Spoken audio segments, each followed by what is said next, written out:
이래 해서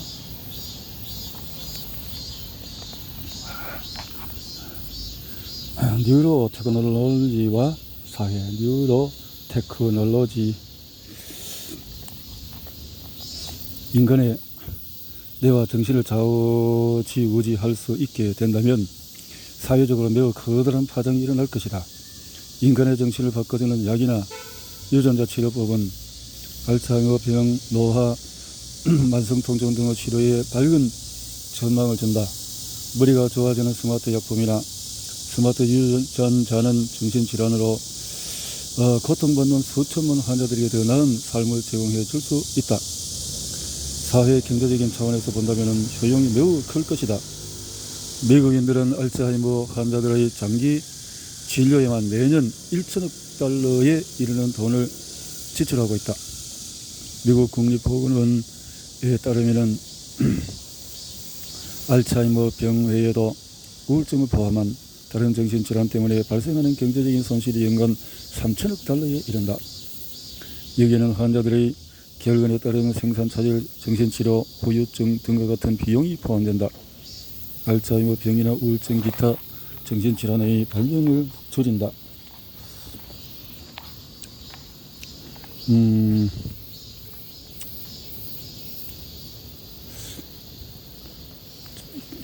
줄인다면은 미국에서 매년 수백 달러를 절감할 수 있다. 그렇겠죠. 더 나은 기억력과 더 나은 이해력을 지닌 사람들은 돈을 더 많이 벌고 다른 사람들을 위해서 더 많은 성과를 낼 수 있을 것이다. 인간의 학습 능력이나 사고력, 커뮤니케이션 능력을 증진시키는 기술은 분명 경제적인 효용이 크다.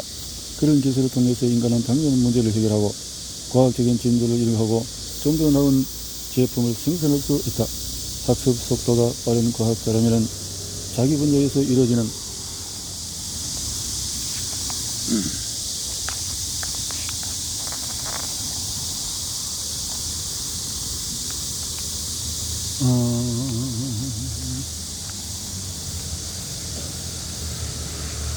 연구를 쉽게 쫓아갈 수가 있다. 주의력을 보다 더 오래 유지할 수 있는 의사나 간호사라면 진료 실수를 덜 범할 것이다. 총명한 기술자라면 우리 생활을 더 편리하게 만들 좋은 제품을 만들 수 있을 것이다. 똑똑한 프로그래머라면 훌륭한 소프트웨어를 개발하고 능력 있는 건축가라면 더 좋은 건물을 짓고 더 뛰어난 생물자라면 신약을 척척 만들어낼 것이다. 전체적으로 더욱 풍요로운 사회가 될 수가 있다. 단순히 추측이 아니다. 단연간의 연구 결과를 근거로 제시할 수 있다. 전 세계적으로 한 나라 국민의 평균 지능지수와 그 나라의 국민 총생산 GDP 사이의 상관관계는 놀랍게도 0.76이나 될 만큼 높다. 20세기 후반의 25년 동안의 IQ 평균치와 경제 성장률의 상관관계는 0.64였다. 하버드 대학교의 로버트 베러 교수에 따르면 과학과 수학 성적에 따라서 경제 성장률이 최대 1%까지 차이가 난다고 한다. 미국에서라면 SAT 평균 점수가 1점 높아질 때마다 경제적으로 연간 10억 달러의 이득을 보는 셈이다. 대학 교수협회의 연구에서는 국민 전체의 교육기간이 1년 길어질 때마다 연간 경제 성장률이 0.5포인트 높아진다는 결과가 나왔다. 교육 부분에 투입되는 GDP의 비중과 국부의 증가 사이에는 0.5%의 상관관계가 나왔다. 기억력이 좋아지면 배우는 속도가 빨라져서 교육 투자의 효율이 크게 높아지는 법이다. 스마트 약품이나 스마트 유전자로 머리가 좋아진 학생들은 학교에서 더 짧은 시간에 더 많은 것을 배울 수가 있게 된다. 이로 인해서 경제 성장률이 높아진다는 것은 단순한 탁상공론이 아니다. 우리 삶을 확실히 개선시켜주는 돈, 만지고 쓸 수 있는 진짜 돈이나 마찬가지다. 그 돈으로 우리는 더 좋은 집과 좋은 자동차, 좋은 약을 살 수 있다. 인간의 정신적인 능력을 개선한다는 것은 인간의 정신활동을 만들어내는 모든 생산물의 질을 높이는 것이다. 인간의 지능을 강화시키는 기술은 사회 전체적으로 효용을 골고루 돌아가도록 해줄 것이다. 결과적으로 경쟁이 일어날 가능성도 있다. 모자란 장래의 세계는 지적 능력을 강화시키는 약품이나 기술을 금지하는 나라와 그런 것들을 수용하는 나라로 나뉠 것이다. 예를 들어서 미국과 서유럽 국가에서는 치료 목적 이외의 지적 능력 강화제들이 금지될 것이다. 반면에 중국, 인도 그리고 아시아 국가에서는 그런 약품이 보편화될 수가 있다. 아시아 국가들은 일반적으로 서구에 비해서 인간의 정신적 능력을 인위적으로 향상시키는 데 긍정적인 편이다. 유전자 조작에 대한 국제 여론조사 결과를 보면 이런 경향이 잘 드러난다. 아이들에게 좋은 품성이 함양되도록 유전자 기술을 사용하는 데 찬성하는 사람은 미국은 20%에 불과했다. 하지만 인도에서는 63%, 태국에서는 무려 83%나 찬성했다. 조사는 유전자 조작에 한해서 실시한 것이었지만 이 같은 확연한 차이는 인간의 정신적 능력에 대한 더 문화권의 근본적인 견해 차이를 보여준다. 만일 미국에서 지적 능력을 강화하는 약물 치료나 유전자 치료가 불법화한다 해도 그런 치료법은 다른 나라로 퍼져나갈 것이다. 이를 긍정적으로 받아들인 나라는 그렇지 않은 나라에 비해서 국가 경쟁력이 높아질 것이다. 정신적 능력을 강화하는 데 따른 이의에는 물론 부정적인 측면도 숨어있다. 뇌에 대한 지식이 깊어지면 쾌락을 안겨주는 기분 전환,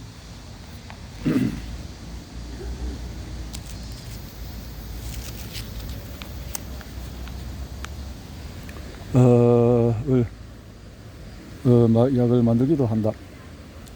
미래에는 이런 용도로 개발된 많은 약들이 몸에 해롭지 않을 뿐 아니라 오히려 이로울 수도 있을 것이다. 하지만 남용하면 중독되거나 치명적인 위협을 안겨주는 약물도 나올 것이다. 어차피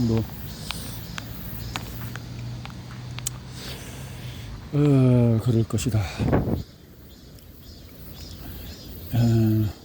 인간의 정신 상태를 컨트롤하는 기술이 나오면 인간 정체성에 대한 의문이 제기될 것임이 분명하다. 일단 그런 기술이 보편화된다면 자신의 성격을 바꾸려는 사람이 나올 것이다. 친구나 주변의 친지들에게는 이해하기 어려운 일일 수도 있다. 어쩌다가 더 공격적이고 폭력적이고 적대적인 성격으로 변하는 사람도 있을 것이다. 또 죄책감이나 회한, 감정이입으로 의도적으로 누리려고 하는 사람이 없으리라는 보장도 없다.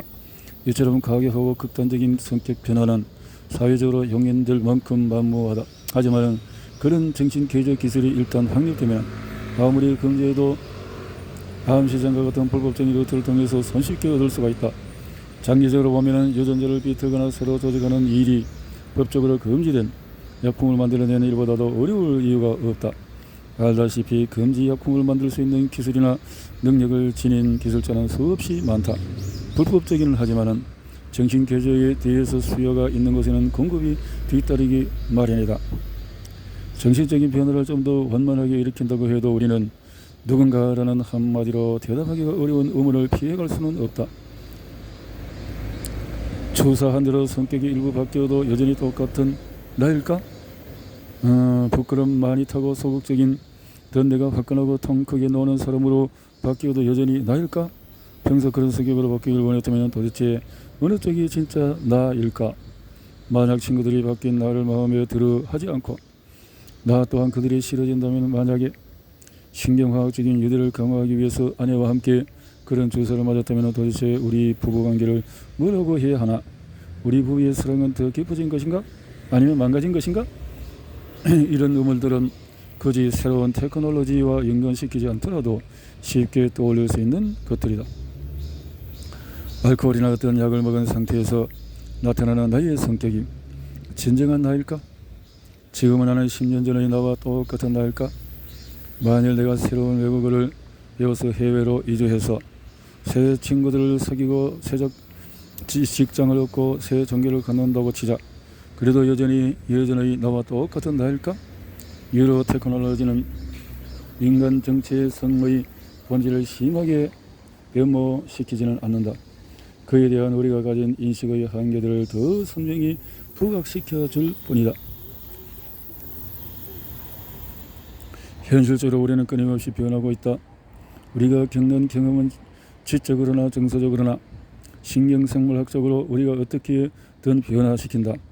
책을 읽으면 전기화학적인 자극이 너의 뉴런과 뉴런 사이로 흐른다. 그런 뉴런의 움직임 속에서 유전자들의 스위치가 켜졌다 꺼졌다 한다. 신경세포의 수상 돌기들은 동시에 자극을 쌓아대는 뉴런들 사이의 간격을 메우기 위해 길게 몸을 늘린다. 이때 다른 뉴런들의 결합 부위들은 약해지거나 분리되기도 한다. 지금 이 페이지를 읽는 당신의 뇌는 읽기 전의 뇌와 결코 똑같을 수가 없다. 심리적인 차원에서 영속적으로 변화가 일어난다. 기억들은 계속 형성되고 아이디어들은 끊임없이 솟아난다. 새 기억들이 오래된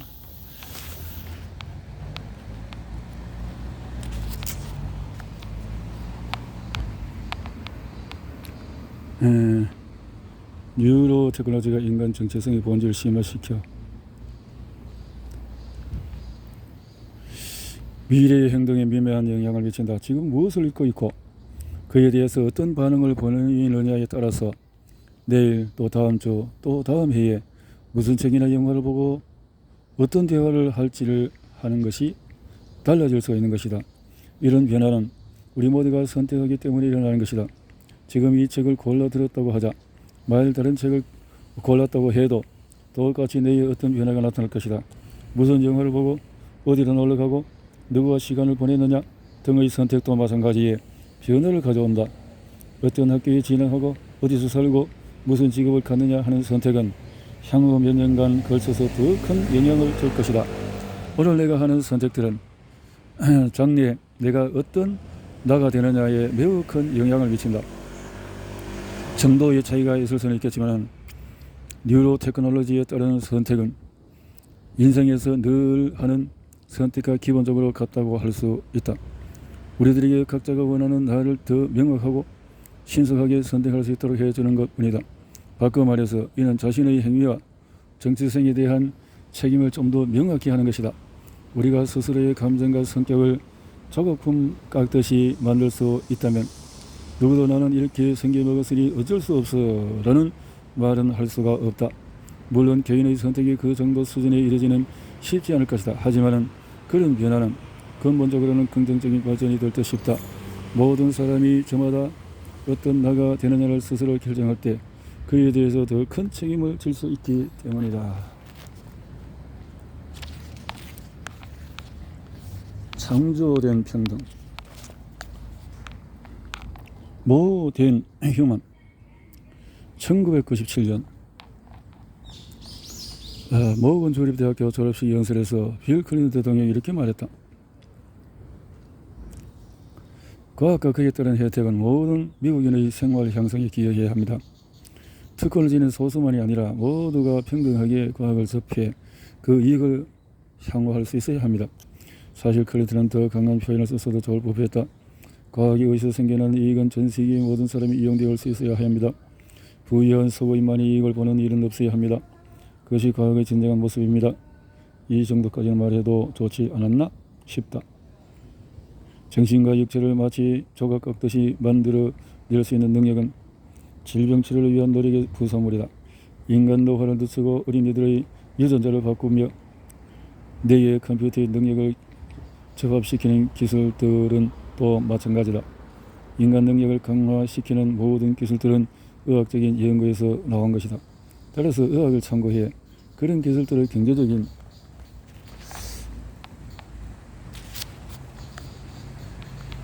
측면을 생각해보자.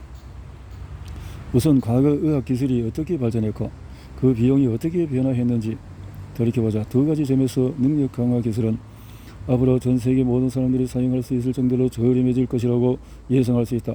첫째, 이 책에서 다루는 거의 모든 기술은 개발과 시험에 드는 비용이 비싸다. 하지만 대규모 생산이 가능해지면 값이 싸질 것으로 예상된다. 연구와 개발의 초기 단계를 넘어서기만 하면 그 뒤에 추가 투자가 별로 필요 없기 때문이다. 일단 초기 투자가 회수되면 가격은 떨어진다. 대부분의 신기술과 마찬가지로 인간 능력을 강화시키는 기술은 처음에는 부자들만 사용할 수 있을 것이다. 하지만 시간이 지날수록 값이 싸져 더욱더 많은 사람들이 이용하게 될 것이다. 둘째, 생명공학 기술에 의한 능력 강화 기술에 대해 지출에는 수학 최강의 법칙이 나타날 가능성이 크다. 즉 능력 강화에 10배의 돈을 들여도 얻을 수 있는 결과는 10배보다 더 적을 것이다. 비교적 소액의 비용을 들이는 경우에는 득을 보겠지만 그 이상 비용을 들인다 해도 돌아올 게 그리 많지는 않다는 뜻이다. 비록 하락에 대해서 더 상세히 살펴보자. 처방약의 가격이 좋은 예다. 약국에 가 처방약을 받을 때 내는 돈은 도대체 무엇에 대한 대가인가? 경제나 알약에 포함된 물질에 대한 값이라고 생각할지도 모른다. 결국 약을 살 때는 통증을 줄이거나 어떤 증상을 없애거나 우울증을 완화하는 등의 몸을 낫게 하겠다는 마음이 급하니 그렇게 생각하는 것도 당연하다. 그러나 실제로는 이른바 정보에 대한 대가를 지불하는 것이다. 정보에 대한 대가를 지불하는 것이다.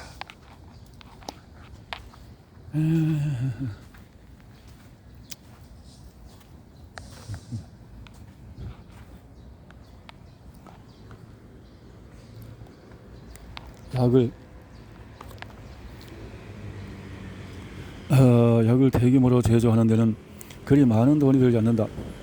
일반적으로 어떤 분자가 신체내에서 어떤 효과를 일으킨다고 밝혀지면 대부분의 실험실에서 그 분자를 쉽게 합성할 수가 있다.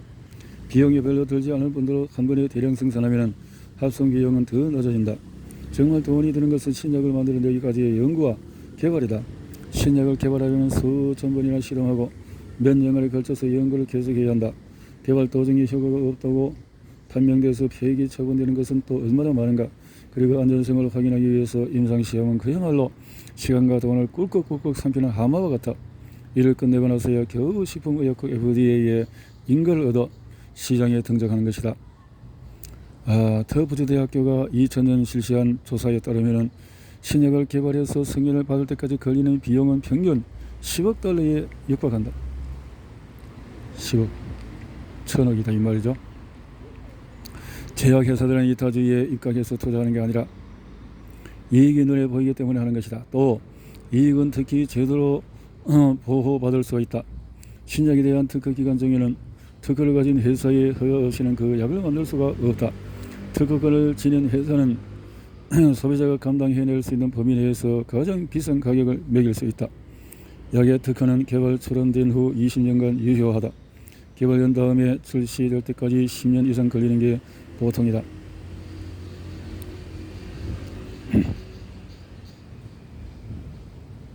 따라서 실질적으로 특허관자의 독점지위가 보호되는 기간은 10년도 채 안 된다.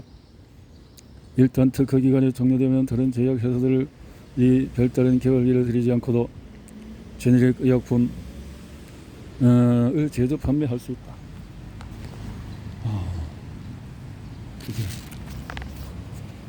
그렇게 된다는 거죠. 여러 제약사들이 같은 약을 만들며 팔면 어떤 가격이 경쟁이 일어날까. 단일 독점회사, 대중 동료회사, 그래서 10개, 20개 이렇게 하면 가격이 낮아진다는 거죠. 가격은 내려간다. 자, 수요가 커지면은 이에 대응해서 제약사들이 생산 규모를 늘리므로 규모의 경제에 따라서 원가는 더욱 축소된다. 축소된다. 그 약을 만들어 파는 회사가 늘어나면 가격 경쟁은 더 치열해진다. 1998년에 미 연방의회 예상국에 따르면 특허가 만료되어서 20개 이상의 제약사가 달려들어서 경쟁적으로 만들어 있는 약품의 가격은 특허로 보호받는 약의 가격에 비해서 5분의 1에 불과했다. 수요 확대에 따라서 가격 결정권이 제약회사에서 소비자로 이동한다고 볼 수 있다. 특허 기간 중에는 약을 얼마나 만들지 또 얼마나 받을지에 대해서 발명한 회사가 완벽한 통제권을 갖는다. 하지만 일단 특허 보호 기간이 끝나면 제약회사들은 소비자들을 놓고 서로 물고 뜯으며 경쟁을 벌여야 한다. 그 경쟁이 약의 가격을 얼마나 낮출 수 있을까 다시 반복하지만 수요가 클수록 가격은 낮아진다. 페니실린은 20세기에 나온 가장 획기적인 약 중에 하나였다. 처음에는 엄청나게 비쌌다. 발견 후 주사약으로 나온 게 1941년이었지만 대량 생산할 방법이 없었기에 한동안 부른기의 값이었다. 2차 세계대전 중에서 항생물질에 대한 수요가 폭증하자 대량 제조 기술이 개발되었다. 이로써 전쟁이 끝날 무렵까지 페니실린의 가격은 그램당 약 12달러로 떨어졌다. 그 후에 35년간 계속 떨어져서 지금은 그램당 2센트도 안 된다. 즉 1945년에 비해서 페니실린은 500분의 1이 된 것이다. 새로운 능력 강화제를 페니실린과 같은 규모로 생산한다면 페니실린보다 더 비쌀 이유가 없지 않을까? 물론 유전자치를 뽑은 처음에 꽤 비쌀 것이다. 완전히 새로운 기술이 사용되기 때문이다. 그러나 유전자 치료도 근본적으로 다른 의약품과 마찬가지로 정보 제품이다. 연구 개발 시험에는 막대한 비용이 들지만 정작 제조비는 얼마 되지 않는다. 이런 사실은 우리에게 무엇을 말해주는가? 현가진 신체의 능력 강화제는 처음에는 무척 비쌀 것이다. 학습 능력을 2배로 높여주는 약이 개발된다면 그 약의 특허를 지닌 제약회사는 눈이 튀어나올 만큼 높은 가격을 매길 것이다. 노화 속도를 절반으로 줄이는 약이 나오면 어떨까? 제약회사는 천정고지로 비싼 값을 받을 것이다. 그러나 능력 증강제라고 해도 특허 기간이 만료되면 수요에 따라서 가격이 하락할 것이다. 인기 있는 약품일수록 가격이 내려갈 것이다. 예를 들면 노화를 확실히 늦추는 약은 페니실린만큼 수요가 많을 터이므로 하루 복용에 드는 비용은 따지면 몇 푼?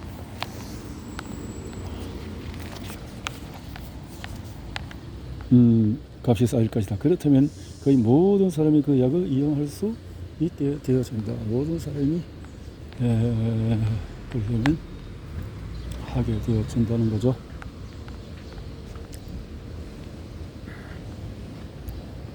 그렇다고 해서 모든 의료기술이 이 패턴을 따르는 것은 아니다. 수술비는 대개 보험으로 치러진다. 수술하는데 얼마를 지불하느냐 정하는 것은 보험회사다. 대부분의 환자는 의사를 선택할 때의 전체적인 가격에 대해서 잘 모른다. 따라서 가격 하락을 유도하는 경쟁이 일어나지 않는다.